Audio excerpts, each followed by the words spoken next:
The story begins beneath the towering stone walls of a majestic northern fortress. Duke Ilian stood resolute, his armor gleaming in the dim light as his troops lined the battlements behind him. Known as the unyielding master of the northern borders, he now faced a threat greater than anything he had anticipated, an endless tide of the undead, their grotesque forms cloaked in a swirling, toxic fog that spread like disease across the battlefield. One of his men, eyes wide with fear, called out to him and pointed urgently. From the heart of the enemy ranks, a lone figure emerged. It was Dorian, the undead knight. A legend drenched in dread. He was a warrior so powerful that even 10 elite knights would hesitate to face him in mortal combat. A grim-faced soldier turned to the Duke and proposed a retreat, suggesting they brace for a siege. He insisted there was no hope of victory with their current numbers. But Duke Ilian rejected the idea outright. He declared that if the city gate were to fall, the entire nation would fall with it. He emphasized that today, here and now, they must hold the line, regardless of the cost. Then, mid-sentence, the Duke faltered. His eyes widened. A blur of motion streaked across the field toward the undead ranks. A lone figure, charging with inhuman speed. The Duke stared, trying to grasp who this reckless warrior could be. Murmurs rose among the soldiers. Recognition dawned. It was Lord Urin Rox, scion of the southern Marquisate of Rox. One soldier noted that Urin fought with daggers. Another expressed disbelief, questioning how anyone, daggers or not, could hope to defeat Dorian. They muttered that it was suicide. But then, Urin struck. His daggers slashed through Dorian, and the monstrous knight's armor and flesh began to dissolve as if submerged in acid. Shock rippled through the ranks. More undead approached, but Urin moved like a phantom, his blades slicing through corpses that crumbled into melting heaps. The men could hardly believe their eyes. One of them muttered in awe, asking if Urin might be a saint sent from heaven. Another scoffed, calling the idea laughable. Urin, however, was no saint. He fought with a cold, precise purpose. Invisible to the others, glowing system messages flickered before him. They reported gained experience and a level up in the Firebone Mountain technique, a poison that ate through the very marrow of the undead. The 10,000 poisons absorption technique had also activated, devouring the surrounding miasma and fueling the progression of the 4 heavenly poison arts. To himself, Urin declared that anything useful to his body would be his to claim. 6 months earlier, Urin had awakened in a lavishly decorated room, the softness of the bed beneath him unfamiliar. Confused, he scanned his surroundings. A beautiful woman stood beside him. She asked if he had awakened, her voice calm. He stared at her, captivated by her beauty and struck by her unusual clothing and the sword at her hip. She asked about his condition, but before he could respond, she informed him that she would summon the priest immediately and exited the room before he could question her further. Left alone, Urin tried to make sense of the situation. As he turned to the mirror, what he saw stunned him. He let out a startled cry, staring at the reflection of a chubby, childlike figure where his mature, attractive body had once been. He couldn't believe it. He convinced himself it had to be a dream. Perhaps if he slept again, he'd wake up in reality. The door opened again. A man in priestly garb entered, greeting him as young master. Behind him came another figure. An older man whose commanding presence was impossible to ignore. The moment he laid eyes on Urin, his face contorted with fury. He seized Urin's hand and scolded him, calling him a disgrace and demanding to know if he had finally chosen to wake up. Urin had no idea who the man was, but his overwhelming presence was terrifying. The priest stepped in, urging the elder to wait with punishment since the young master had just regained consciousness. Reluctantly, the man backed down, persuaded by the priest's reasoning. After a brief examination, the priest reported that Urin's mental state seemed stable and his wounds were nearly healed. He expressed cautious relief. But the older man dismissed the relief with disgust. He snarled that he would have preferred Urin to remain unconscious, or dead. He then accused him of assaulting his fiancée and declared that he was a monster. He reminded him that he was already 19, that his younger brother had awakened his aura, while he, the eldest son, only grew fatter and more useless by the day. Urin, bewildered, silently questioned what an aura even was. The older man then ordered him to apologize to his fiancée the moment he could walk again. When Urin asked who she was, the man shouted that her name was Alia and warned that if she didn't forgive him, his life was finished. Cornered, Yurin nodded and muttered a shaky agreement. The man ended the lecture with a final threat. He was not to bring further shame to the Rox family. At the mention of the name Yurin Rox, a chill ran through the young man's spine. He suddenly understood. He was Yurin Rox. And the furious man before him could only be one person, Marquis Wellington Rox. Unthinkingly, he spoke the name aloud. Wellington's fury exploded. Enraged that his son dared use his first name, he struck him hard. Yurin's body flew across the room and hit the ground with a thud. Servants rushed to restrain the Marquis as Yurin lay stunned, barely conscious. Even as pain clouded his vision, part of him clung to the hope that this was all a dream. But then he woke again. Still dazed, he blinked at the ceiling. Another woman entered, her white hair unmistakable. She asked if he had awakened. He called her Aaron, and she confirmed her name, watching him curiously as he clutched his head in despair. He asked her if he had tried to chase Alia and was beaten unconscious. Aaron, surprised by his formal tone, said yes. Lady Alia had struck him down when he tried to assault her. Realization crashed down on him. He was doomed. The full horror of his situation settled in. He was inside the web novel he himself had written. Worse still, he hadn't become the protagonist. He had become Yurin Rox, a pathetic villain who tormented the hero and died like a fool in a back alley. He panicked, refusing to accept it. He screamed that this wasn't just a webtoon. Aaron, confused, asked what that word meant. Yurin began to cry. He remembered every shameful detail he had written about Yurin Rox: lazy, talentless, arrogant, relying solely on his family's name. In the novel, he lost Alia to the hero, then tried to kill the protagonist in a fit of jealousy and died in disgrace. He wondered how he could possibly survive in this world. He had no idea what talents Yurin might have. But then he remembered something crucial. He had written this story. He knew about secret opportunities and hidden treasures the protagonist hadn't discovered yet. He had to act fast. Trying to get up, he stumbled.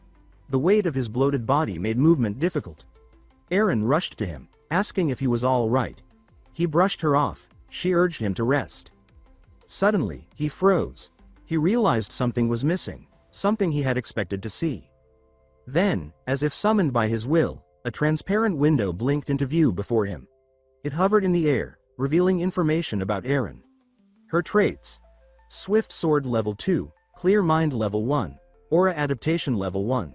And below, a bar marked, Affection. Reading 0. Aaron asked what was wrong. He told her he was just acting weird for a moment and sent her away. She nodded and left. Alone again, he summoned the window once more. The Swift Sword trait confirmed what he already knew. Aaron was naturally gifted. He then looked closer at the affection meter, wondering if it functioned like the love meters in dating sims. At least it wasn't negative, he thought. That was progress. Pushing forward, he tried to summon his own status window. It appeared instantly. Name: Yurin Rox. Special condition: Morbid obesity traits. Creator's Eye Level 1, 4 Heavenly Poison Arts, locked. Synchronization rate: 99.9%. His eyes lingered on the 4 Heavenly Poison Arts. That was from one of his favorite stories, where a heroine used poisons and hidden weapons. It didn't belong in a medieval fantasy setting, yet here it was. One trait caught his attention in particular: Tang Clan of Sichuan, locked.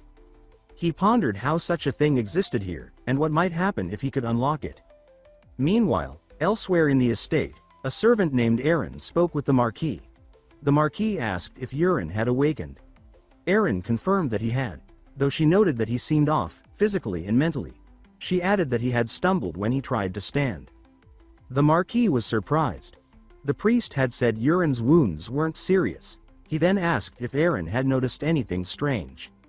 He noted that Yurin, who would normally throw a tantrum when told to apologize to Alia, had accepted it quietly this time.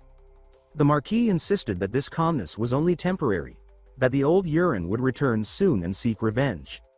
Aaron, however, said she hoped the young master would recover and improve with time. The Marquis scoffed at Aaron's optimism, dismissing her belief in Yurin with a bitter laugh. He admitted that even he, as Yurin's own father, had long given up hope. With dry sarcasm, he added that he pitied her for wasting her time, and that she would have been better off living freely as a knight rather than attaching herself to someone so hopeless. Aaron said nothing in return. She simply stood in silence, the weight of her master's life hanging in her thoughts. Still, she couldn't shake the feeling that something about the young master had changed, subtly, yet unmistakably. Meanwhile, Yurin asked Aaron to take him to the training hall. He said he wanted to get some exercise. Aaron, startled by the unusual request, questioned his timing. But Yurin insisted.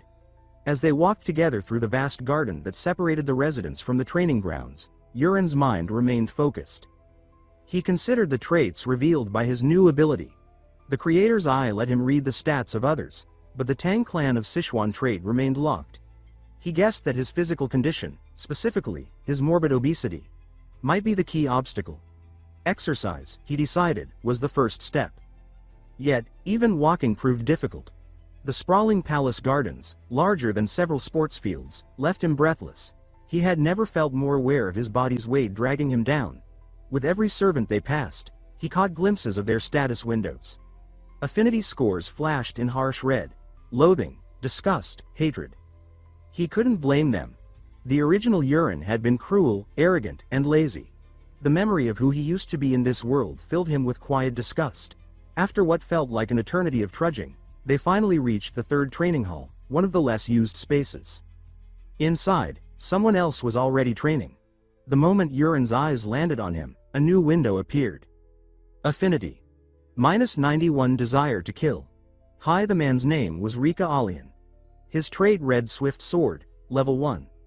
Rika offered a mocking smile and asked why Yurin had come to train. His tone dripped with sarcasm. Yurin recognized him instantly and stiffened in response. He replied that of course he remembered Rika. Turning quickly to Aaron, Yurin whispered a question, asking what had happened between him and this man. Aaron, surprised, asked if he genuinely didn't remember. She explained that years ago, when the Marquis had forced Yurin to begin training, Yurin, furious and defiant, summoned Rika, who was then a trainee knight, and slashed his face with a sword while laughing. After that, the Marquis stopped trying to train him. Yurin was horrified. The memory was new to him, but it confirmed what he already suspected. The original Yurin had been a complete monster. Deciding that it was better to avoid unnecessary conflict, he asked Aaron if there was another training space he could use, somewhere more isolated. Aaron told him about the fourth hall, located far from the main building. It was poorly equipped and mostly just an empty field. To Yurin, it sounded perfect. He said that if he was going to lose weight, he'd do it properly, and asked her to take him there. When they arrived, Yurin immediately thought about the Tang clan of Sichuan. He recalled that they were masters of throwing knives and subtle assassination. In an attempt to awaken the trait, he grabbed a dagger and hurled it with force. Nothing happened. Disappointed, he gave a strained laugh and claimed he was just throwing for fun. He figured he needed to improve his stamina first. Aaron suggested he start with some light running. Yurin replied that he would train alone and told her to go ahead and focus on her own exercises. And so he began to run. Elsewhere, the Marquis stood at a window, watching in stunned silence. He could hardly believe his son had not only come to the training hall but had actually started exercising. He questioned how long such strange motivation could last. 3 weeks passed. To everyone's astonishment, Yurin didn't miss a single day of training. He pushed himself every morning and night. His weight dropped steadily, and his appearance began to change. The Marquis, upon seeing him, remarked that such determination was only fitting of his son. He studied Yurin closely. Without the layers of fat, his son had become handsome. For the first time in years, the Marquis wondered if his son was finally maturing. In his room, Yurin stood before the mirror, examining the changes in his body. His progress was undeniable. Yet the Tang clan of Sichuan trait remained locked. He decided to give himself 1 more month. If that didn't work, he would have no choice but to steal the protagonist's fated encounter. Just then, Aaron entered with his evening meal. A system window appeared the moment the lid came off the bowl. Sharon's soup, a traditional Rox family dish that promotes fat burning and muscle growth, customarily eaten after training. Yurin scowled at the familiar sight. Aaron noticed and asked if he was tired of it. He admitted that eating the same soup for 3 weeks straight had worn him down. Aaron's demeanor grew stern. She asked him whether his goal was simply to slim down or to become a knight. Yurin answered with enthusiasm, declaring that he intended to become a knight. Aaron scolded him. reminding him that even the Marquis himself consumed Sharon's soup after every training session. As the heir of the Rocks family, he had no right to complain. Yurin muttered in agreement and began eating, telling himself that the tradition was outdated, but worth enduring if it helped him transform. Midway through the meal, he paused. The taste was different. Before he could question it further, a system message flashed. Warning. Poison ingested. He froze, but almost instantly, another message followed. Condition met. Tang Clan of Sichuan unlocked. Stunned, he stared at the screen. He hadn't expected this. Unlocking the trait through poisoned food. It made sense in a twisted way. He had just stepped into the legacy of an assassin clan known for thriving under poison. Elsewhere in the manor, the Marquis was still pondering his son's transformation. He found himself repeating what he had already admitted. Yurin had indeed grown handsome, but had he truly matured? A knock interrupted his thoughts. Someone asked for permission to enter, and he allowed it. His second wife, Kenna, stepped inside carrying a tray with tea. She asked what he was staring at so intently. The Marquis replied that he had simply been admiring the beauty of the garden. Kenna smiled, clearly pleased. She said that she had personally taken care of the garden, and the Marquis complimented her skill without hesitation. As the Marquis sat in quiet conversation with his wife Kenna, she shifted the topic with casual precision, asking when he intended to officially name Colin as his heir. She reminded him that he had previously promised to make the announcement by the end of the month and that, now that everything had been decided, it would be best to expedite the process. Her tone was gentle, but her words held weight. The Marquis, momentarily caught off guard, hesitated. He said that the situation might take longer than expected. Kenna frowned subtly and reminded him again of his commitment. She emphasized that he had given his word. Colin was to be declared heir this very month. The Marquis sighed and explained that recent developments had complicated things. He said that, as she had probably heard, Yurin had shown signs of a sudden awakening. As the eldest son of House Rocks, Yurin could still become a worthy successor if his current progress continued. The Marquis added that it would be foolish to overlook his efforts so quickly. Feigning warmth, Kenna agreed. She said that she, too, had heard about Yurin's change, and admitted she had been worried about him. Now, however, she claimed to be relieved by the news. She added that it must be comforting for the Marquis as well, to see his eldest son finally act with some sense. The Marquis chuckled, but his laughter was tinged with sarcasm. He said that it was amusing how a single slap from a woman could do what years of discipline couldn't. When Kenna asked again about the matter of succession, the Marquis explained that 3 weeks of training wasn't enough to base such a decision on. He said that he preferred to observe Yurin a little longer. However, he gave his word that if Yurin regressed, the title would immediately pass to their first son, Colin. Satisfied, at least on the surface, Kenna invited him to join her in the bedroom once he finished his work. She left the room with graceful composure, but once out of sight, her face darkened. The rage simmering beneath her elegant exterior surged to the surface. Her expression twisted with fury, and she silently vowed revenge on Yurin Rocks. Meanwhile, Yurin himself remained seated in his room, still processing what had just occurred. The notification from the system echoing in his mind. The Tang Clan of Sichuan trait had been unlocked. He thought about how absurd it was that ingesting poison was the requirement.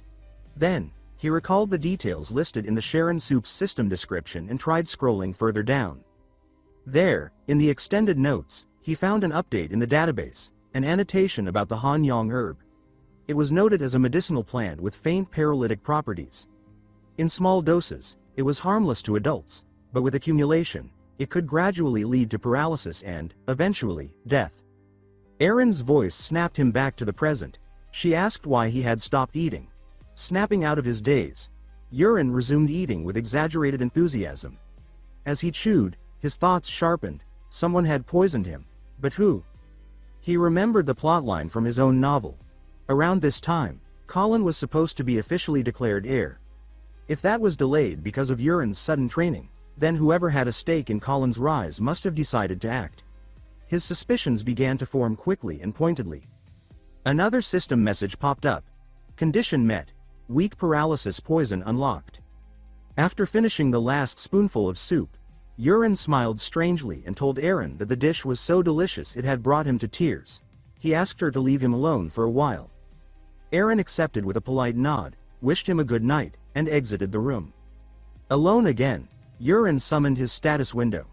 It opened with a shimmer, displaying his current condition: still overweight, mildly poisoned, with minor muscle soreness from training. His traits and synchronization rate remained visible, but now, by focusing like he would in a VR game, he realized he could pull up deeper layers of information. Focusing on the Tang clan of Sichuan trait brought up 3 subcategories: poisons, hidden weapons, and martial arts. All were still locked, but accessible.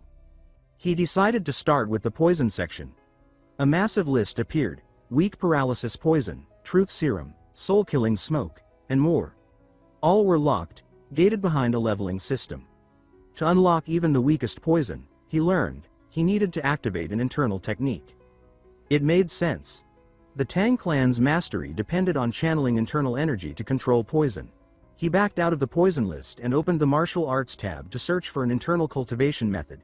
Several were listed: dark poison arts, thunder needle arts, and 10,000 divine poisons energy. A warning flashed. Only one internal technique could be chosen. As a longtime fan of wuxia, the choice was obvious. The dark poison arts specialized in poison, the thunder needle arts leaned toward concealed weapons, but 10,000 divine poisons energy promised mastery of both. It required longer training, but it offered more versatility. He selected it without hesitation. Instantly, he felt something shift within his mind. The incantations and energy pathways of the technique embedded themselves in his consciousness like muscle memory. He stripped off his shirt, settled into a meditative pose, and began circulating the energy. For the first time, he felt the flow of qi, his body's life force, moving through his meridians. He guided it deliberately, focusing it into his dantian, the central energy node of the body. Time disappeared. Morning arrived, and he hadn't slept at all. Yet, he felt no fatigue. In fact, he felt invigorated, his limbs brimming with energy. He could even sense the life around him. He could count the birds outside his window by sensing their energy alone. He discovered that by directing qi to his head, he could now summon the system interface without a mirror. His progress showed 10,000 divine poisons energy, level 1, 10%. He sensed a familiar aura approaching. The door opened. Erin stepped in to wake him and noticed the untouched bed. She commented that he hadn't slept. Yurin confirmed it. She urged him to rest and skip training, but Yurin refused. He insisted that he felt excellent and couldn't afford to waste time. Erin, reluctant but understanding, agreed to prepare breakfast before his session. As she closed the door, she paused and wondered aloud when the young master had begun developing muscle. Later that morning, Yurin stood at the training field, holding a dagger. As he took aim, a crosshair flickered into view before his eyes. Just like in a first-person shooter game. He grinned and threw the dagger. It struck dead center. Erin, who had been watching, stared in surprise. A system window appeared. Hidden weapons trait unlocked. She asked what he had just done. Yurin, feigning ignorance, said he didn't know, that maybe it was the result of a month of training. He glanced at her and noticed something new. She was flustered. It was the first time he'd seen her genuinely surprised. Deciding to test his limits, he drew another dagger.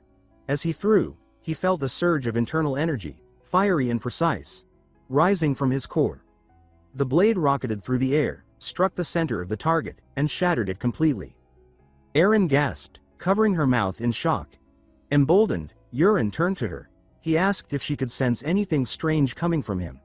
Erin shook her head. She said there was nothing unusual, only that his weight loss since yesterday was dramatic. She added that while his steady progress had been visible, today's change was especially striking.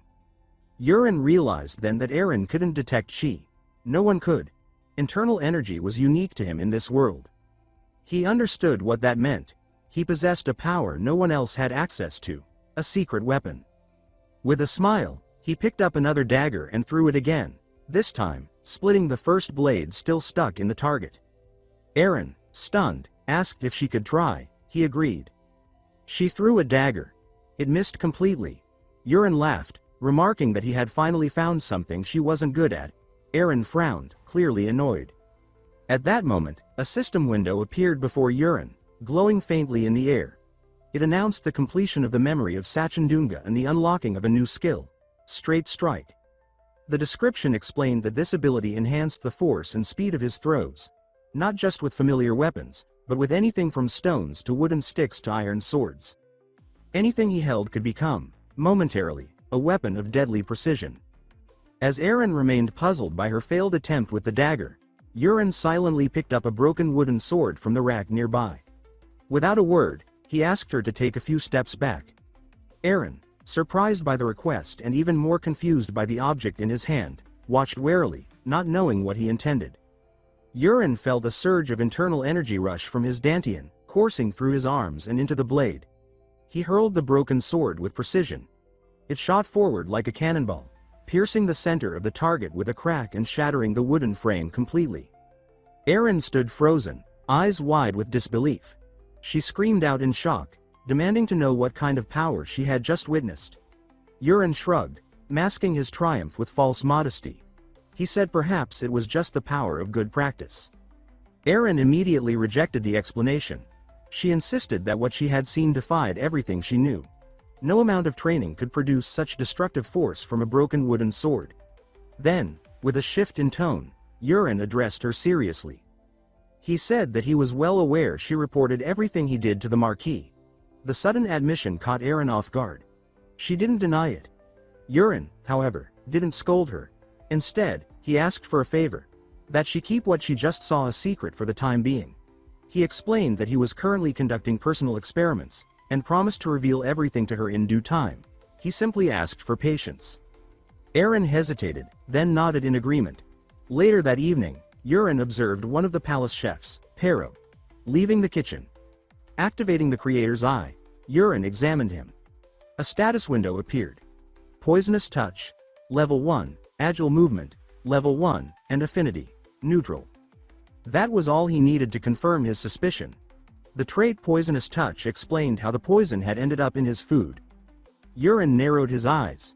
This was the man who had tried to kill him. Now it was time for a real test. Focusing his energy, Yurin activated the weak paralysis poison skill from a distance. The result was instant. Pero's body went rigid mid-step and collapsed onto the cobblestone pathway, unmoving. A new system window appeared above him, displaying a timer. Paralysis duration 1 hour. Yurin approached calmly, lifting the chef's frozen body over his shoulder. He carried him to a quiet alley behind the palace grounds. As Pero began to regain some movement in his eyes, Yurin knelt beside him and began to speak. He asked if Pero understood who he was and threatened him plainly, stating that if he wanted to live, he would answer everything truthfully. Since Pero couldn't speak yet, Yurin introduced a simple method. Blink once for yes, twice for no. Pero blinked once to show understanding. Yurin's first question came sharp and direct. Was he the one who had poisoned the soup? One blink. Yes. He followed with another. Was the poison used the Han-Yang herb? Again, one blink. Yes. Then came the question that mattered most. Was it Marchioness Kana who had ordered the poisoning? This time, Pero blinked twice. No. Yurin's gaze narrowed. He warned Pero that lying would cost him his life, claiming he could tell when someone wasn't being truthful. He repeated the question, more forcefully this time. Was it Kana? Pero hesitated for a moment, but again blinked twice. No. This time, Yurin believed him. He saw no fear in Pero's eyes, no hesitation that hinted at deceit. The answer felt honest. If Kana wasn't behind it, then someone else was pulling the strings. Yurin decided not to press further, yet. He pulled out a small object wrapped in cloth and forced it into Pero's mouth.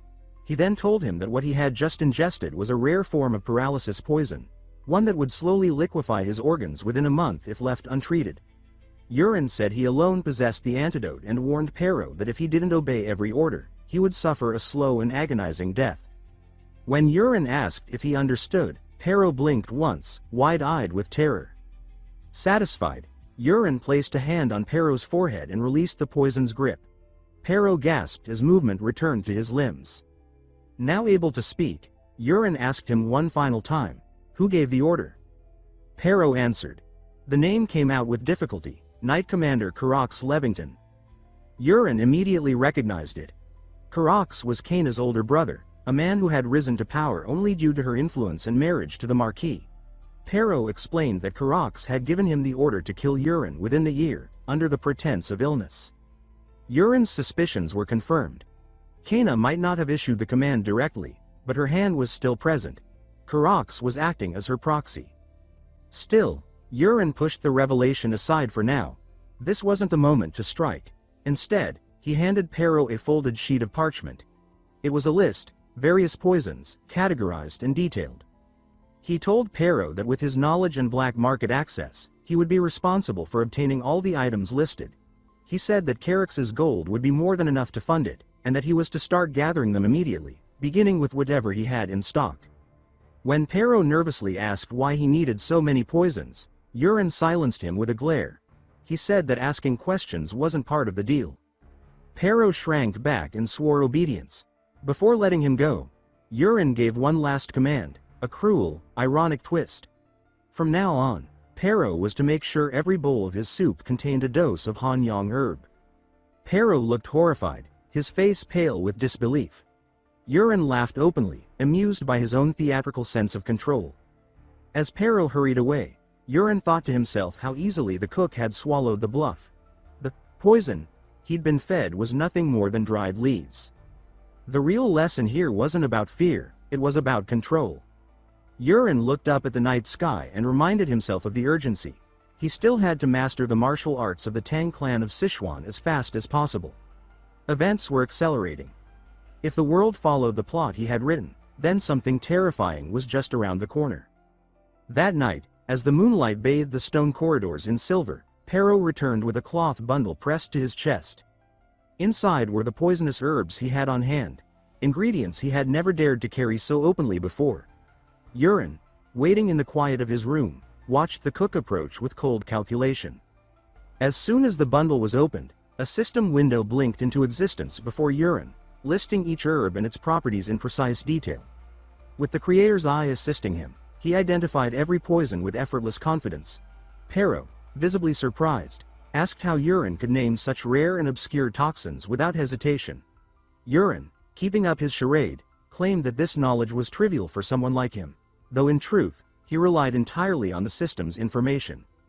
Curious, Yurin asked why Pero had even carried multiple poisons when the Hanyang herb alone should have been enough to kill him. Pero explained that the herb's effect was too slow and that the body could build resistance over time. By mixing it with Yakrakba, the potency became deadlier and more difficult to detect. Yurin immediately grasped the implication. Combining poisons wasn't just about lethality. It was about precision, control, and unpredictability. When Yurin inquired how Pero knew so much, the cook's face darkened.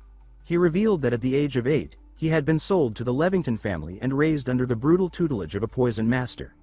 There had been 20 children, he said, but only he survived. Yurin noted the restrained bitterness in his tone and realized something useful. Pero bore a deep grudge against the Levingtons. That made him not only knowledgeable, but manipulable. Pleased with the information, Yurin praised him and dismissed him for the night. Once alone, Yurin prepared for his next stage of training. Without hesitation, he took each herb and consumed it raw. As expected, a barrage of system messages flooded his vision, noting the ingestion of multiple poisons. Another message followed. The body of 10,000 divine poisons is absorbing toxic compounds. But then a warning flashed across the window. Danger. Poison threshold exceeded. Immediate breathing meditation required. Without delay, Yurin dropped into a seated position and began deep meditation. He focused every bit of will into circulating the energy of his internal technique. His goal was clear. He had to reach the second stage of the 10,000 divine poisons energy. His survival depended on it. By the time dawn arrived, his body was still and composed. The door opened quietly, and Erin entered with the intent to wake him. Her eyes widened in disbelief as she took in the sight before her. Yurin sat shirtless, his skin gleaming with sweat, muscles newly defined and carved with the lean strength of someone who had trained for years, not hours. She stared, speechless. At that moment, another system window appeared before Yurin. 10,000 divine poisons energy, advanced to stage 2. New martial art acquired. Little dragon step poison techniques unlocked. Venom pulse, lingering fog, bone freezing needle. Erin, baffled, asked what had happened to him, but before Yurin could respond, she gagged, covering her nose. The foul stench surrounding him made her recoil. Yurin quickly realized what it was. Just like in the novels, when internal energy surged and martial breakthroughs occurred, the body expelled impurities. He glanced down and grimaced. It was worse than he imagined. He moved to open the window, but Erin shouted for him to stop. She ordered him to head straight to the bath before the smell killed someone. Yurin raised his hands in surrender and obeyed.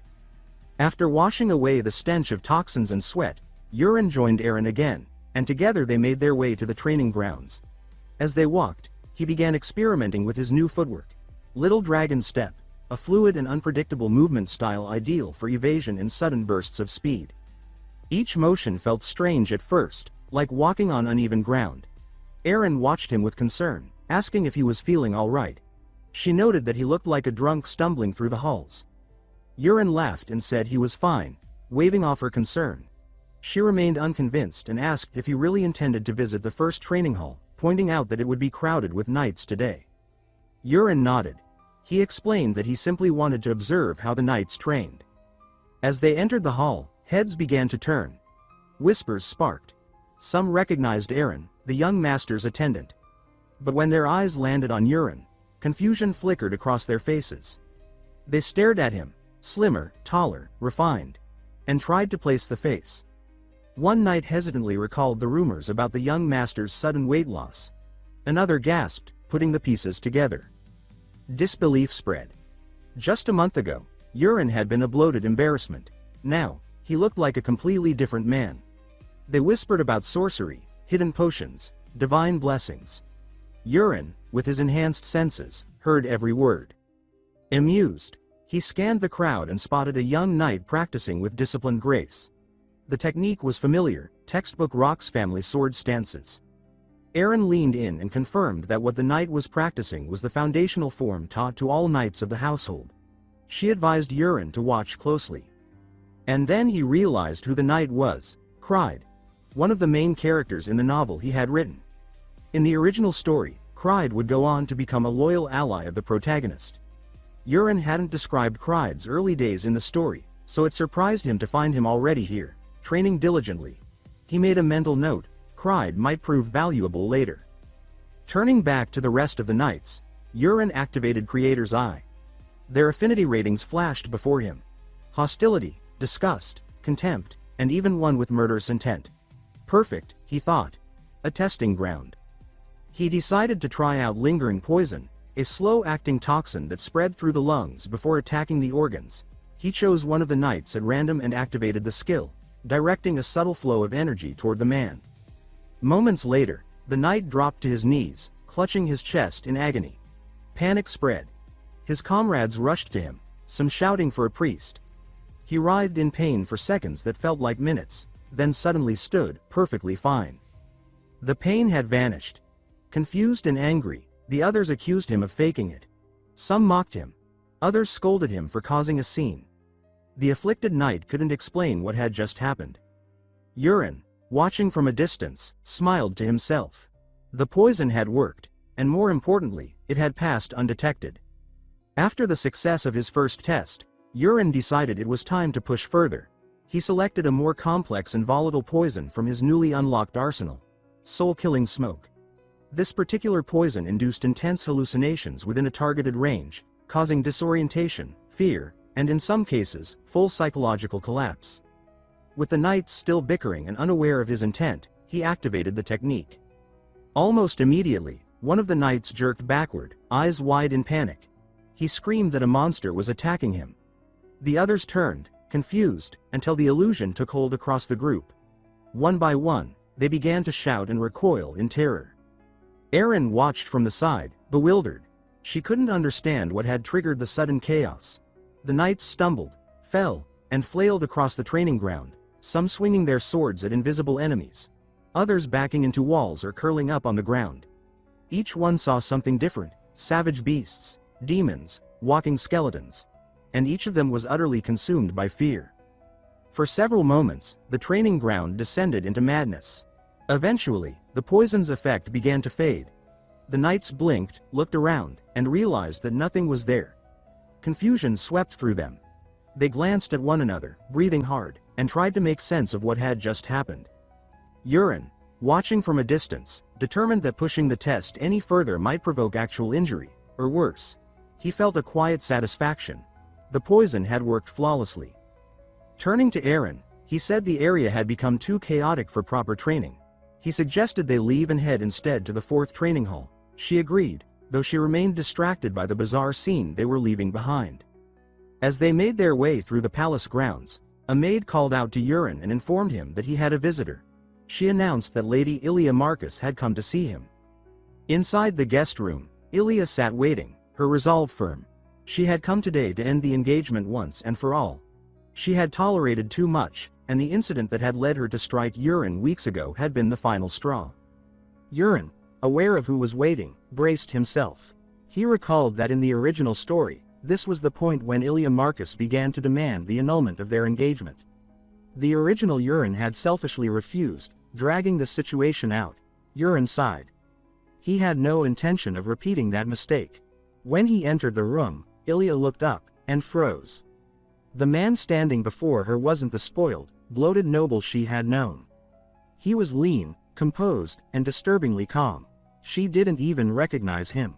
She asked who he was, genuinely confused. Urin answered that it was him, Urin Rox. Her confusion deepened. She mentioned the rumor she'd heard, that he had lost weight through training, but admitted she dismissed it as nonsense. What she saw now didn't seem possible.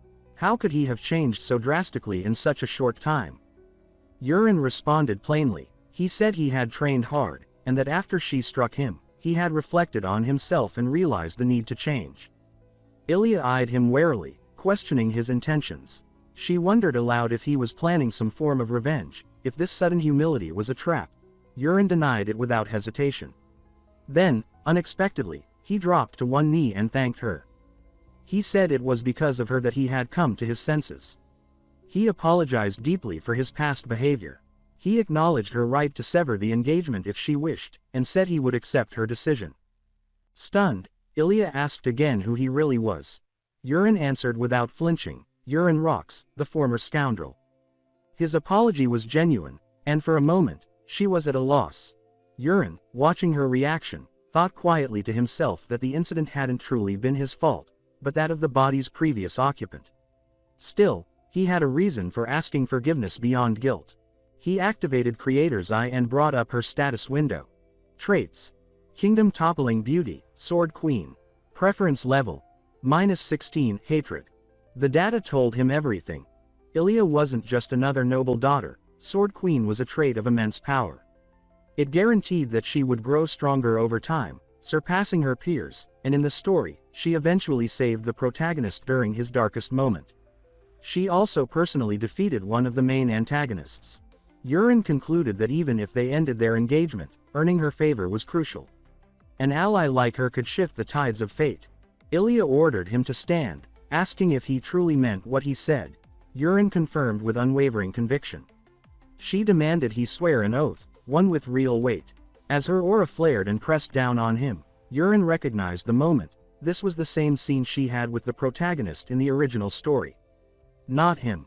He smiled internally and activated the 10,000 divine poison's energy. The pressure of her aura washed over him and vanished, completely repelled. Ilia's eyes widened. She had never experienced her aura failing before. Urin seized the moment and solemnly swore never to return to his old ways. After a long pause, Ilia finally relented. Her voice softened slightly as she said she would be watching him closely from now on. One mistake, she warned, and the engagement would be over for good. Then, without another word, she turned and left. Urin stood there in quiet amazement. She hadn't broken off the engagement. That, more than anything, surprised him. Outside the room, Ilia encountered the Marquis. He asked if she had come to a decision about the engagement. She responded that she had. She would not break it off. The Marquis, clearly caught off guard, asked her why. Ilia paused, seeming unsure herself. She said that she had heard rumors about Urin's change and came to see for herself. At first, she thought maybe he'd simply reverted to the quiet, soft-hearted boy he'd been in childhood. But the man she met today wasn't the child she remembered. He was someone new, someone stronger. And for now, she said, she would trust that man. The Marquis asked if she was certain. Ilya, her expression unreadable, said that she was. Ilya's voice carried sharp steel as she added that if Yurin ever reverted to being the disgrace he once was, she would personally beat him to death with her own hands. The Marquis, rather than offended, burst into hearty laughter. He said that he admired her fiery nature and asked her to take good care of Yurin, as only someone like her could keep him in line. She declined his invitation to stay a few more days at the estate, explaining that she had told her father she was coming to break off the engagement. Remaining any longer would raise questions. The Marquis urged her to see Yurin before she left, but she refused again, saying that he was likely training, and she had no intention of disturbing him. Later that day, the Marquis summoned Yurin to his office. When Yurin entered, his father pretended not to recognize him, joking about the stranger in front of him. For a moment, Yurin panicked, thinking perhaps the Marquis had uncovered the truth about his identity. But the Marquis then laughed and told him how proud he was of the discipline and effort his son had shown recently. He then asked if Yurin knew why he had been summoned. Yurin answered confidently, saying he believed it was time to begin his formal training as a knight. The Marquis nodded, surprised by his perceptiveness, and said that indeed, it was time to teach him the swordsmanship of the Rox family. However, Yurin had another idea. He said there was something else he wanted to pursue. When he told the Marquis he preferred to learn the art of throwing weapons instead of traditional swordplay, the room froze. The Marquis stared at him in disbelief before scoffing, calling such techniques disgraceful tricks used by thieves and rogues. He added that throwing a dagger was worthless, useless against a knight's armor and even less effective against the scales of a creature like a Burek. But Yurin pressed the matter, proposing a wager. If he could hunt a Burek using only a dagger, the Marquis would train him personally. The Marquis, irritated by what he called childish defiance, insisted that no amount of training could allow someone to pierce a Burek's scales without aura. Even with 100 years of practice, he claimed, it would be impossible. Yurin pointed out that if the Marquis was so certain of his inevitable failure, there was no reason to refuse the bet. Amused by what he believed would be a valuable lesson in humility, the Marquis finally agreed. The terms were set. If Yurin succeeded, the Marquis would recognize his preferred path and train him accordingly. If he failed, he would abandon his ambitions and follow his father's will without further argument. Yurin, confident and more excited than ever, immediately began preparing. He knew how tough the Burek's scales were. After all, he had ridden the creature into existence himself. That night, he planned to consume more forbidden herbs to elevate his 10,000 divine poisons energy to the 3rd star, hoping to gain the edge he needed. Later that evening, Aaron visited him with a message from the Marquis, confirming the time of the trial. Noon the next day, in the first training hall, Yurin asked her if she knew about the bet. She replied that everyone in the palace knew, and that most of them were laughing about it. She said the prevailing rumor was that Yurin would either faint or flee in terror at the sight of the monster. In their eyes, he was still the laughingstock of the estate. When he asked if people would come to watch, Aaron confirmed it. The hall would be full. The Marquis hadn't restricted attendance, and the spectacle had spread like wildfire.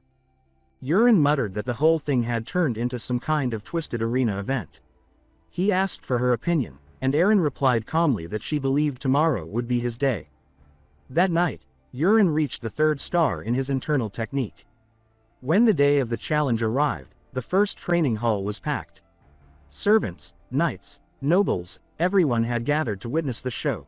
Yurin entered and found the crowd buzzing with anticipation.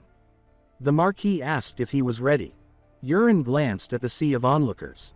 The Marquis, feigning innocence, claimed he had only told his personal mage, and somehow the news had spread. He warned Yurin not to embarrass the Rock's name in front of such a crowd. At that moment, a senior mage stepped forward and began the summoning ritual. Yurin watched, eyes wide.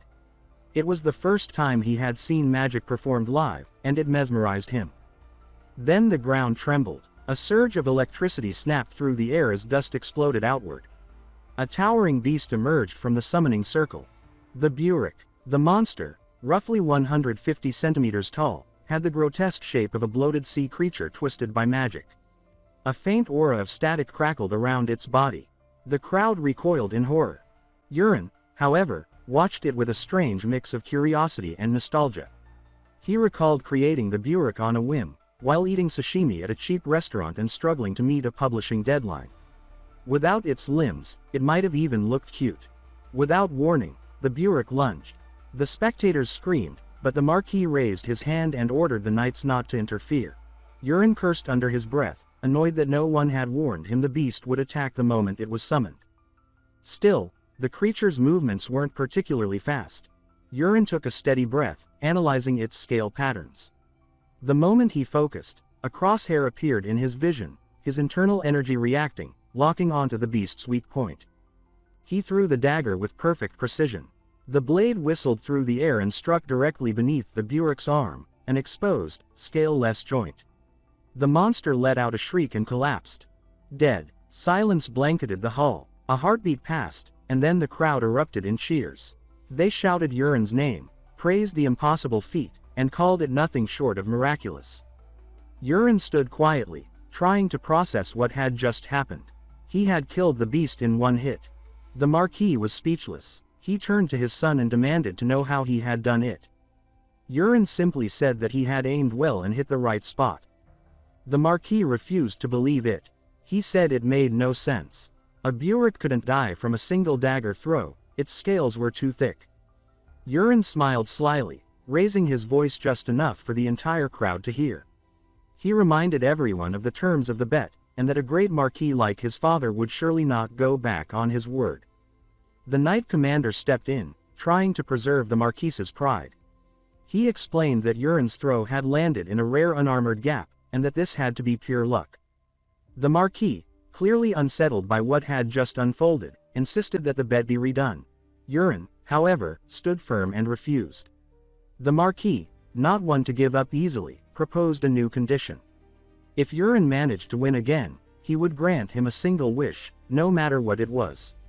But if he failed, he would have to submit to his original path and learn the swordsmanship of the Rox family as planned. This time, the opponent would not be a monster like the Burek, but a knight. Yurin paused only for a moment before agreeing. He recognized the opportunity immediately, especially when he spotted Knight Commander Karox Levington among the crowd.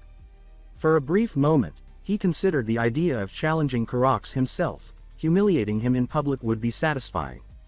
But Yurin quickly discarded the thought. It was too soon. Karox still served as his connection to the supply of rare poisons through Pero. For now, it was smarter to leave him untouched. He turned to the Marquis and admitted that it wouldn't be fair to pit him against a full-fledged knight. He requested that the duel be held instead against a trainee knight. The Marquis, intrigued by his sudden humility, accepted. Then came the twist. Yurin asked for the right to choose his opponent himself. The Marquis agreed, curious to see where this was going. Without hesitation, Yurin named his choice, Kryde. Kryde stepped forward when summoned, offering a respectful bow. The Marquis gave him a mission, one he didn't expect. He told Kryde that his task was to face Yurin in a duel and, if necessary, correct his misguided path. Kryde was visibly shaken by the order. He looked to the Marquis in disbelief, but the Marquis asked if he was unwilling to carry it out. Kryde swallowed his hesitation and accepted. Yurin, sensing the discomfort, told him not to worry, he would make it simple. He announced that he would throw only 3 daggers. If Kryde could block all 3, Yurin would concede defeat. The declaration sent a ripple through the crowd. The Marquis was visibly irritated, interpreting it as arrogance. He urged Kryde to teach his son a lesson. The audience joined in, roaring with excitement. Some shouted that if Kryde lost, he'd go without meals for a week. Others made jokes about what punishments awaited him if he failed. The energy in the hall crackled with tension. Amidst the noise, a soft voice from the crowd wished Yurin good luck. He smiled faintly, encouraged. As the duel began, Yurin activated Creator's Eye, locking his sights on Kryde. Unlike the Burek, Kryde's body displayed multiple vital points. Every mark was potentially lethal. Yurin, unwilling to inflict real harm, decided to aim for the sword. With a deep breath, he threw the first dagger. It struck Kryde's blade with such force that the clash echoed like a cannon blast across the hall. Kryde was pushed back, barely maintaining balance. The impact alone cracked his sword. The Marquis blinked, stunned. The sheer power that had come from a simple dagger was unlike anything he'd seen. Yurin told Kryde that this strike was only a warning, proof that underestimating him was a mistake. Then, with calm composure, he announced that the second throw would carry his full strength. He activated Straight Strike, focused his energy, and hurled the second dagger. Cried braced himself. He raised his sword in defense, but as the blade met the dagger, it shattered under the pressure. The force dropped Cried to his knees. The weapon clattered to the ground beside him, broken. The hall fell into silence once again. The Marquis began to speak, requesting a private conversation with Yurin to settle the matter. But Cried interrupted. He said that the bet wasn't over, there was still one dagger left. The Marquis tried to wave it off, but Yurin turned to Cried and asked him directly. He asked if Cried was truly willing to end things like this, without a final result. He reminded him that a knight's pride demanded victory or defeat, not ambiguity. Cried lowered his head, gritting his teeth. Then, suddenly, he stood and demanded a replacement weapon. His aura flared to life, vivid, wild, and undeniable. The crowd gasped. The berserker trait had awakened. Yurin wasn't surprised. He had written this very scene into the story. Cried, pushed to his physical and emotional limit, would unlock his aura and reveal his true potential. This, Yurin thought, was the perfect opportunity to test one of his more advanced techniques. Cried now stood, sword in hand, exuding a blazing aura that rivaled veteran knights. The Marquis, though impressed, grew concerned. Yurin showed no fear, only quiet confidence. The final throw began. Yurin channeled his internal energy and activated the curved mountain technique, which sent the dagger into a spiraling, unpredictable trajectory. Cried narrowed his eyes, confused by the strange movement. He assumed Yurin was mocking him, and his frustration flared. He slashed at the dagger with all his might, but the weapon veered midair, swerving past his blade and striking him cleanly in the shoulder. Cried roared in pain. The crowd, unable to comprehend what had happened, watched in silence. Some murmured that the dagger looked slow, wondering why Cried reacted so strongly. But Yurin knew the truth. He had infused more internal energy into this throw than the previous two. The pain Cried felt was real and deep. Before the situation could escalate further, the Marquis stepped forward, raising his hand. He declared the match over and acknowledged Yurin's victory. He said they would speak privately, later. After the duel, as the commotion settled, Yurin approached Cried, who was still kneeling and clutching his injured shoulder. Without a word, Yurin placed a hand over the wound and activated the internal energy absorption technique. In moments, Cried's pain vanished completely. Startled, he looked up at Yurin and thanked him warmly, his voice filled with genuine gratitude. He apologized for underestimating him, admitting that when he first saw the final dagger moving slowly, he had thought Yurin was mocking him. But now, he said, he understood, it was no trick, but a masterfully executed technique. Cried continued, concluding aloud that such a refined skill couldn't have been learned in just a month. Therefore, Yurin must have been hiding his power all along. His imagination ran even wilder. He speculated that perhaps Yurin was secretly part of an elite group dedicated to protecting the Rock's family, enduring years of humiliation in silence as a selfless shield against hidden enemies. Yurin listened, increasingly amused, realizing that Cried's personality skewed toward wild theories and conspiracies. When Cried offered his unwavering service, pledging to assist in the fight against any secret enemies that might surface, Yurin noticed a change in his status window. Cried's affinity had risen to 26, now marked as favorable. Yurin didn't bother correcting any of the misunderstandings. He simply nodded, saying they would speak again soon. Cried departed with newfound purpose, shouting that he would spread the truth, that Yurin had never been a scoundrel, only a hidden guardian. After he was gone, Erin approached, praising Yurin's performance. She said he had fought well and asked curiously about the unusual technique he used at the end. Yurin replied that it was a new technique he'd recently developed and asked what she thought of it. Erin admitted that she had already replayed the entire scenario in her head. If it had been her facing that technique for the first time, she said, she would have lost. But now, having seen it, she believed she could block it. Yurin smiled, realizing this was due to her clear mind trait, an extremely rare ability. He reminded her that with her talent and years of knightly education, she could have easily become a proper knight had she not become his personal maid. He asked if she was truly satisfied with her current position. The question caught her off guard. Later, the Marquis summoned Yurin to his office. When Yurin entered and addressed him as, "My lord," the Marquis immediately scolded him, saying that when they were alone, he expected to be called father. Yurin was surprised by the sudden informality, but followed suit and spoke plainly, as requested. Then the tone shifted. The Marquis asked about the technique Yurin had used in the duel, stating that he had searched through the family's martial manuals and found nothing even remotely similar. He said such a technique couldn't possibly be learned in a single month, not even by a genius. When pressed, Yurin replied that he couldn't reveal the entire truth, but he had prepared a story in advance, anticipating this moment. He explained that during one of his training sessions, he had gone to the upper library in search of helpful books. There, he stumbled upon an old tome that fell from a top shelf. When he opened it, strange engravings covered the pages, and a blinding light emerged. Before he could react, the contents had been absorbed into his mind, and the book vanished.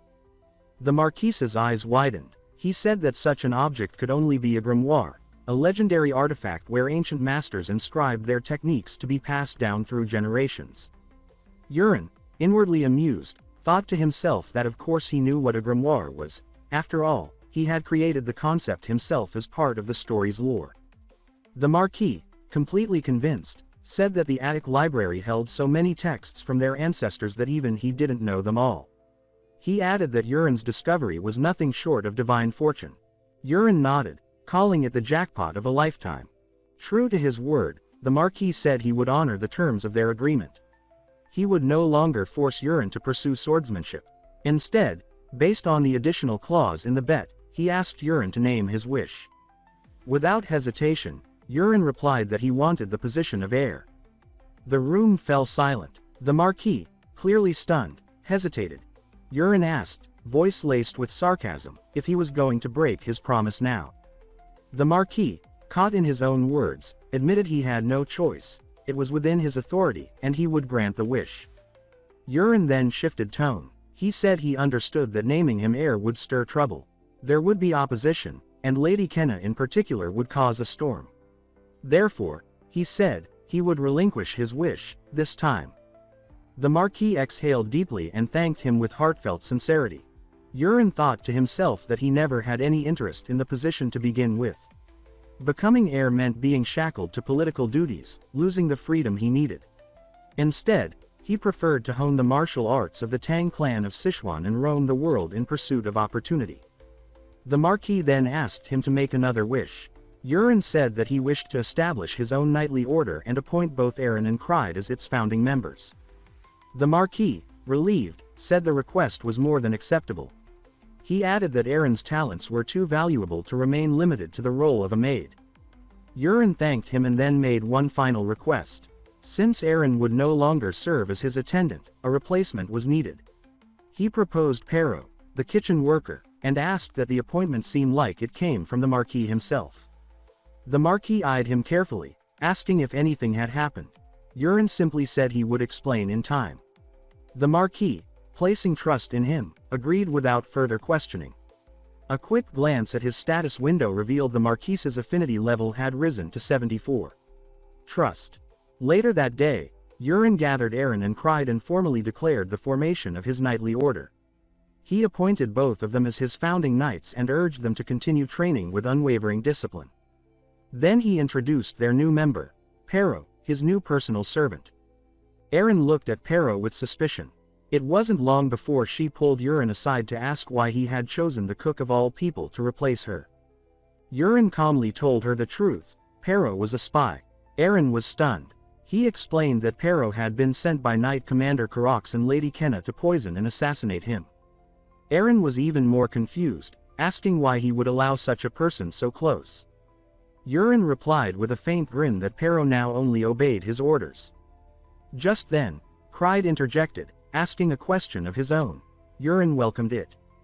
Cried pointed out that, despite being a small order, there should still be a vice captain. According to tradition, the role should go to the strongest among them. But Cried questioned Aaron's strength, saying that she looked too young, too fragile. Yurin agreed with the logic and permitted a duel between them. Aaron, calm and composed, swiftly defeated Cried. Afterward, She pointed out the flaws in his technique. His attacks were too predictable. Cried accepted the defeat with grace. Yurin then declared Eren the vice captain of the order, and everyone applauded. As Pero left to prepare dinner, Yurin decided to test a new ability. Watching Pero walk away, he focused on sensing his vital energy, his ki.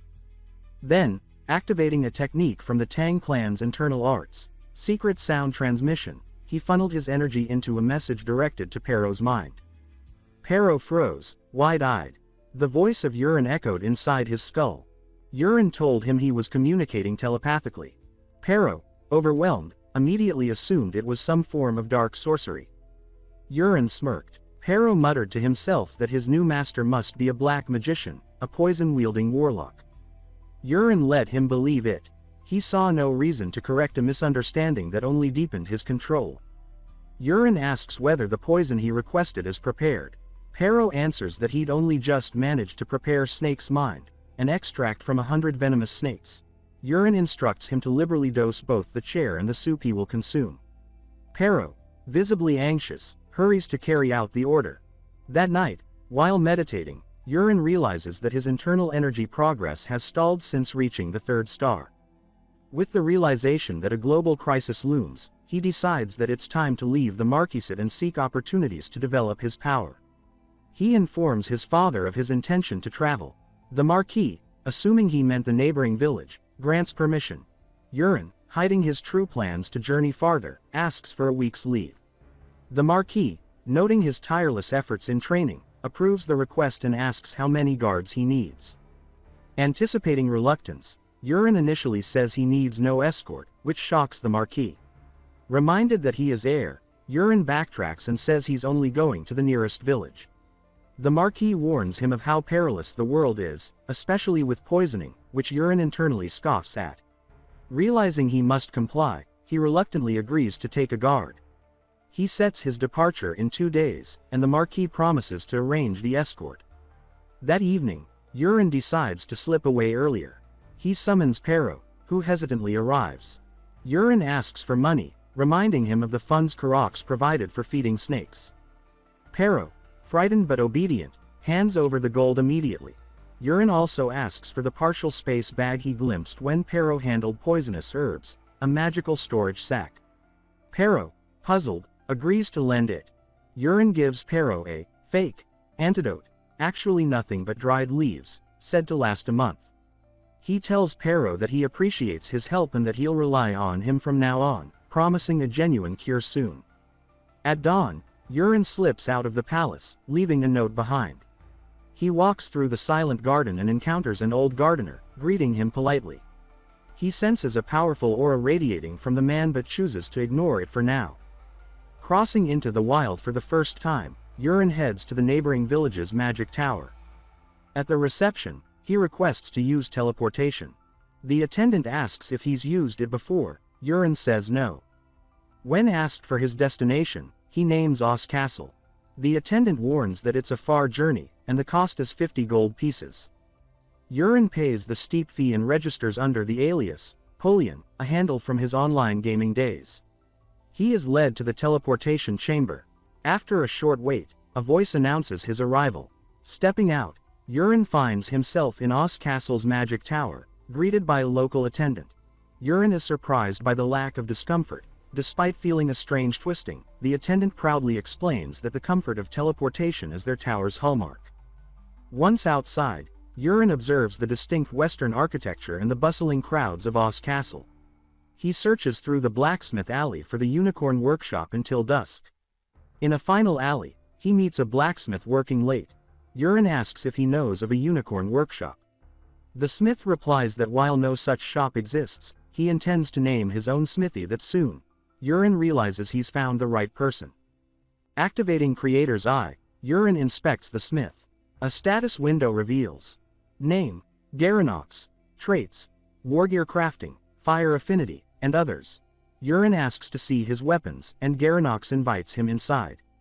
In the workshop, Garanox confides that business has been slow. His secluded location and perceived lack of skill turn customers away. Yurin examines the weapons on display, then scans them with Creator's Eye. Among them are 3 wind spirit swords, each blessed by Sylph, granting increased speed, agility, and movement, and the great flame spirit sword, blessed by Salamander, boosting strength, stamina, and resilience. Yurin asks if Garanox crafted them. The smith admits he did, but dismisses them as failures, claiming they became too heavy, even for strong individuals, to lift, which is why no one buys them.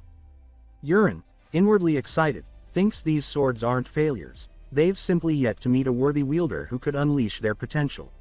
He decides to purchase them, imagining they'd suit Uran, or perhaps Aran, perfectly. But he realizes they're not the treasure he's truly seeking. He asks Garanox if he might have any severely rusted weapons instead, intent still gathering the perfect piece for his journey. But to Yurin, fate had guided him precisely where he needed. Among the junk, he found the weapon he was looking for. Garanox offered the entire pile, for just 2 gold pieces. Yurin knew its true worth exceeded 200. In a bold move, Yurin offered Garanox a chance to close his failing shop and become his personal blacksmith. Garanox was stunned. Yurin introduced himself properly. Yurin Rocks of House Rocks, the South's invincible spear. Garanox fell to his knees, overwhelmed by the honor of such a visitor. Yurin had to ask him to rise, but Garanox remained kneeling, humbly awaiting instruction. He asked why someone of Yurin's stature would seek a poor blacksmith.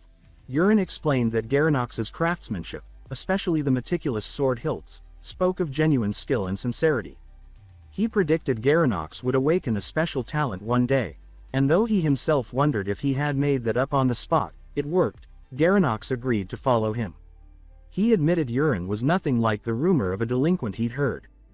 To seal it, Yurin pulled the rusted dagger. He uttered "Awaken," and the weapon transformed into a radiant legendary blade, Agnes, the vestige of many forms. Yurin reflected that, in his story, the original hero was destined to claim it. A system window then appeared, asking whether to formalize a spiritual contract with Agnes. Yurin accepted. A flash, a shift, and then a voice reverberated inside his head. Mage Agnes, not a sweet tone as he'd envisioned, but brusque and dismissive. She scolded him for having no talent. He lacked mana, so how could he bind her? She mocked his claim to have learned the awakening words from the Great Prophet, a detail he'd concocted for consistency in his story. Yurin calmly explained that he was the author, and knew the weapon's true nature. It could split into 2 forms, adapting to any wielded shape. She was supposedly bound to come back when a sub-body was lost. To that, Agnes snarled that knowledge alone meant nothing. Without mana, the contract was meaningless. Annoyed by her arrogance, Yurin forced her into a ring using his internal energy, ignoring her cries of pain. Agnes shrieked as warm chi surged through her form, experiencing the power she'd underestimated. Yurin had just confirmed a critical breakthrough. Martial energy could substitute for mana to wield Agnes's abilities. That revelation shifted everything. With this newfound understanding, he finalized his arrangements with Garanox, telling the blacksmith he needed 2 days to wrap up his personal matters. They agreed to meet again in front of Oz Castle's Central Park at noon in 2 days. As Yurin wandered through the park later that day, he spotted Ilya standing nearby. The sight surprised him, and he felt a strange sense of déjà vu. It hit him. This was the exact location where, in the original story, the protagonist was supposed to meet Ilya for the first time. The timeline had clearly deviated. Ilya was equally surprised and demanded to know what he was doing there. Yurin explained that he had come to find a blacksmith. She raised an eyebrow at that, reminding him that House Rocks had more than enough blacksmiths. Yurin clarified that he wanted someone of his own, someone personally chosen. Ilya said that if he had informed her earlier, she could have helped. But Yurin reassured her, saying he'd already found the right person. Right on cue, Garanox appeared, slightly breathless and apologizing for being late. Yurin introduced him to Ilya, referring to her as his fiancée. At that moment, a knight interrupted them. Addressing Ilya as his squad leader, the knight asked who she was speaking with, noting that it was nearly time for their departure. Ilya introduced Yurin as her fiancé, Yurin Rocks. The knight, masked Malone, visibly stiffened, startled to encounter a noble from House Rocks in such a casual setting. He introduced himself as the leader of the 5th Squad of the Steelhammer Knights, under the Marcus family.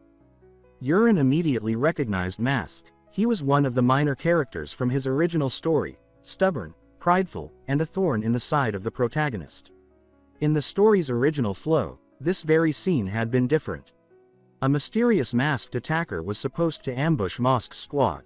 The protagonist would intervene, fight Mask in a heated confrontation, and Ilya would arrive just in time to stop them. That incident would mark the beginning of the protagonist's growing connection with her. But now, with Yurin in the protagonist's place, everything had changed. More importantly, Yurin knew that following this event, the protagonist was meant to accompany Ilya on a mission, one where he would save her life. That plot point mattered. Yurin couldn't track down the original protagonist now, and Ilya's survival was non-negotiable. He asked Ilya about her destination. She explained that there had been increasing reports of goblin activity near Azio Castle, and her squad had been ordered to scout and neutralize the threat. Yurin asked if she would allow him to join them. Ilya was visibly surprised and asked him why he would volunteer for such a dangerous mission. Yurin explained that as someone in training, he wanted to experience real combat and observe her skills firsthand. Ilya warned him again about the risks, but he said confidently that running away was his specialty. After some hesitation, Ilya agreed and instructed Mask to provide a horse for both Yurin and Garanox. Mask objected, pointing out that neither of them possessed mana. He claimed they lacked both the ability to contribute and the protection needed to avoid being a burden. But Ilya shut him down with a sharp command, adding pointedly that if Mask had issues with leadership, he should have tried for the position himself. Before departing, Ilya told Yurin to stay close to her during the mission. It was too dangerous otherwise. Yurin nodded and ordered Garanox to hold on tightly during the ride. With that, they rode out. Upon arriving near the forested region surrounding Azio Castle, Ilya began issuing orders. She broke her unit into teams of 5, instructing each to search for goblin camps but to avoid initiating combat. Any discoveries were to be marked by launching a signal flare. The knights dispersed into the surrounding wilderness. Time passed, and darkness crept in, making it harder to track anything. As the sun dipped, Ilya finally decided to regroup and turn back. Then, a flare streaked into the sky. Moments later, another lit up from a different direction. Then a third, and a fourth. The knights were thrown into confusion, debating how many flares had gone up. Yurin calmly confirmed 4, though another knight insisted there had been 5. Ilya resolved to move toward the nearest flare to the west. Yurin's pulse quickened as he watched the grim scene before him at the sight of the first flare. Ilya's squad had arrived, only to discover all the soldiers dead, armor melted into grotesque shapes, evidence of a horror beyond anything they'd imagined. Shock rippled through the group. Ilya responded swiftly, ordering the unit to ride south toward the next flare. At the second location, the horror repeated. More bodies, the same melted armor. One knight urged the captain to press on. Time was slipping away. Yurin couldn't stay silent any longer. He jolted forward, his voice loud and urgent. The goblins were hunting them in fragmented groups, wearing them down one by one. If they continued piecemeal, no one would survive. He insisted they end the operation and fire a signal flare here to regroup all remaining forces immediately. A knight erupted in outrage, demanding to know who Yurin was to question orders, blaming him for this chaos. Yurin froze the knight with internal energy pressure, a silent, invisible force that caused the man to collapse from his horse, terrified. Ilya stared in bewilderment. She couldn't comprehend how Yurin had toppled him without physical contact. Yurin commanded the knight to know his place, and, trembling, the knight fell into silence. Turning to Ilya, Yurin gently reminded her that in the original story, she had resisted the protagonist's warning, an error that had nearly destroyed them. He asked her to judge wisely this time. Ilya looked around, taking in the corpses and the scattered forces, and nodded. She ordered the blue flare ignited instantly. Moments later, multiple knights responded. Lights flickered in the darkness as scattered forces began converging. Garanox murmured his admiration, asking if Yurin truly expected reinforcements to arrive in time. Yurin's reply was grim. Most of them wouldn't make it. Garanox's face turned pale as he realized what Yurin meant. An enemy, Karuta, had already taken them down off-screen. The real battle was about to begin. Suddenly, a terrified scout burst through the group, shouting that they must flee. Ilya demanded to know what was happening just as an overwhelming goblin horde surged into view. Dozens, Hundreds swarmed across the clearing. Another knight screamed that their numbers were terrifyingly vast. Ilya froze, guilt washing over her.